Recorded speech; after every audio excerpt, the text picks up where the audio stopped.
박수 칠 시간에 의견 얘기하게 해주세요. 네, 시간 관계상 이제 마지막 한 분만 더 질문을 받도록 하겠습니다. 대통령님께서 마지막 질문을 한 명 선택해 주시면 되겠습니다. 제 매출을 올려준 분으로. 네, 매출을 올려주신 우리 남성교육생에게 마이크를 전달하도록 하겠습니다. 지나가는 길에 사인도 해드리겠습니다. 이제. 예, 대통령님 정말 감사합니다. 대통령님 안녕하십니까? 저는 방송통신직 최원영이라고 합니다. 네. 대통령님께서 기억하실지 모르겠지만 저는 사실 10년 전에도 대통령님께 질문을 드렸던 적이 있습니다. 아, 그래요? 예. 성남시장 2기로 재직하실 적에 저는 당시 서영고등학교 1학년 학생으로 대강당에서 이제 질문을 네. 드렸었고 그때 제가 이제 분당 수서강 고속화도로 덮개공원이 이제 착공 좀 그때 지연이 되는 거에 대한 사유를 여쭤봤었는데 친절하게 대답해 주셨던 기억이 새록새록합니다.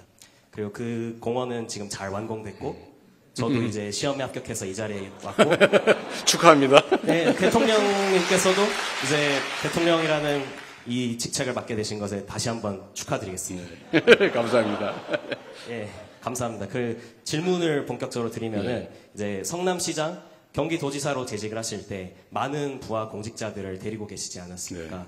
저희 같은 경우에도 이제 부처를 갔을 때 다른 동료 사무관님들 또 주무관님들과 함께 협업을 해야 될 것 같습니다. 이때 부하 공직자들을 대할 때 취하셨던 자세 그리고 그 생활에서 얻으셨던 경험에서 어떤 교훈을 얻으셨는지 그것에 대해서 질문을 드리고 싶습니다. 네, 정말로 중요한 질문이고 다시 한번 매출에 감사드립니다. 그리고 참 인연이 그렇군요. 서영고 1학년 그때 몇 년이었어요? 15년. 벌써 많은 세월이 지났군요. 10년. 그래요. 분당 수서강 고속화도로는 지상공원화가 잘 완료가 돼서 잘 사용하고 있군요. 제가 이 얘기도 자랑삼아 한번 해야 되는데 이게 이 사연이 많은 사업이었어요. 아마 제가 공직자로서 자랑하는 사업들이 여기저기 있는데 그 중에 하나가 사실 이 사업이었습니다. 여러분도 경험상 나중에 혹시 필요할지 모르니까 자랑삼아 한 말씀드리면 이제 성남에 분당과 수서 간에 고속화도로가 있어요. 지상도로죠 당연히. 8차선쯤 아마 될 텐데 엄청난 교통량이 있죠. 용인 이 남쪽에서 전부 서울 가는 길이니까요. 근데 거기를 어느 날부터인가 지하로 공원화를 해주겠다는 정치권의 이야기가 시작됐습니다. 그걸 지하를 파서 도로를 지하로 만들고 위를 공원으로 만들어주겠다. 근데 그게 기본적으로 한 3천억이 넘게 드는 돈이 3천억이 넘게 되는 데다가 문제는 공사를 한 3, 4년 해야 되는데 그 사이에 그 도로를 차단하면 경기 남부, 동남부 지역의 교통이 완전히 봉쇄가 돼버려요. 완전히 난리가 나는 거죠. 그거 어떻게 감당하냐. 이게 불가능하다 사실은. 이 결론이 나는 건데 이 정치인들이 또 가만히 있습니까? 해당 지역 주민들이야 그건 다음 일이고 일단 공원화하면 집값 오르고 주거 환경 좋아지니까 하자 그러고 표 되니까 모든 정치인들이 하겠다라고 공약을 하는 거예요. 10몇 년 됐죠. 저는 첫 시장 출마 때는 그 거짓말인 줄 알았기 때문에 공약을 안 했어요. 물론 떨어졌죠. 근데 그것 때문에 떨어진 건 아니에요. 30몇 %밖에 못 얻었으니까. 모두가 전멸할 때 떨어졌으니까. 근데 제가 그 2010년에 선거 나갈 때는 이 당선 가능성이 꽤 높은데 이거 혹시 이것 때문에 떨어지면 어떡하냐 해서 제가 마음에 없는 알면서 한 거짓말 공약을 그때 그걸 한번 해봤습니다. 나름은 다른 모두가 하니까 모든 국회의원, 시장 출마자 전부 하는데 이재명만 독야 청청한다고 하여튼 혹시 떨어지면 여전히 또 거짓말은 계속될 텐데 또 하고 싶은 일은 많고 그래서 제가 할 수 없이 거짓말인 줄 알면서 그 공약을 했습니다. 지킬 수 없을 걸 알면서 그랬는데 제가 사과를 했어요. 시장이 된 다음에 죄송합니다. 이건 지킬 수 없는 공약입니다. 근데 정치하면서 처음으로 거짓말 해봤는데 자백합니다. 그래서 제가 SBS 방송에다가 인터뷰를 했어요. 그러고 난 다음에 그 동네 주민들 사이에서 아이디어를 하나 낸 거예요. 그렇게 하지 말고 위를 덮자. 그 다행히 단차가 있습니다. 이렇게 도로가 좀 낮아요. 아파트 단지보다. 그럼 살짝 올려가지고 그냥 도로는 통행을 시키고 위를 덮자. 돈도 1,500억밖에 안 든다. 그 주민들이 낸 아이디어예요. 그래서 제가 반짝해가지고 실제로 그렇게 해서 지 위를 덮기로 하고 덮는 공사를 해서 지금은 위에가 공원화가 되어 있습니다. 물론 뭐 지하로 한 것보다는 좀 부족하죠. 근데 그걸 잘 쓰고 있다니까 정말 다행이고, 제가 이 말씀을 드린 이유는 이 집단 지성의 위대함이에요. 공직자들은, 설계하는 전문가들은 아무도 그 생각을 못했어요. 오로지 그냥 땅 밑을 팔면 돈이 얼마나 들고 교통을 어떻게 분산시키고 얼마나 걸리고 이것만 뭐 머리 좀 해도 결국 하다 또 안 된다. 이렇게 되는 거죠. 근데 결국은 어느 날 주민들 중에 누군가가, 제가 그 사람 이름도 대충 기억하는데 그 안을 낸 거예요. 진짜 조사를 해보니까 가능했던 거죠. 그래서 국민들 의견들을 현장에서 많이 들으면 이게 하늘이 무너진 속에서 솟아날 구멍이 생길 수도 있더라.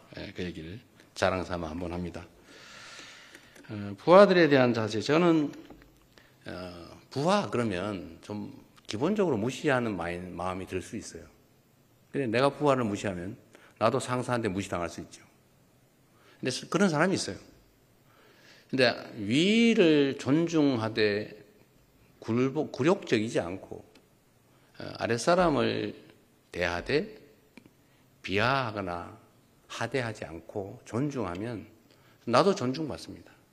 그리고 그게 사실 힘은 거기서 나와요. 저는 어떤 회의를 하거나 이럴 때 간부만 오게 하지 않아요.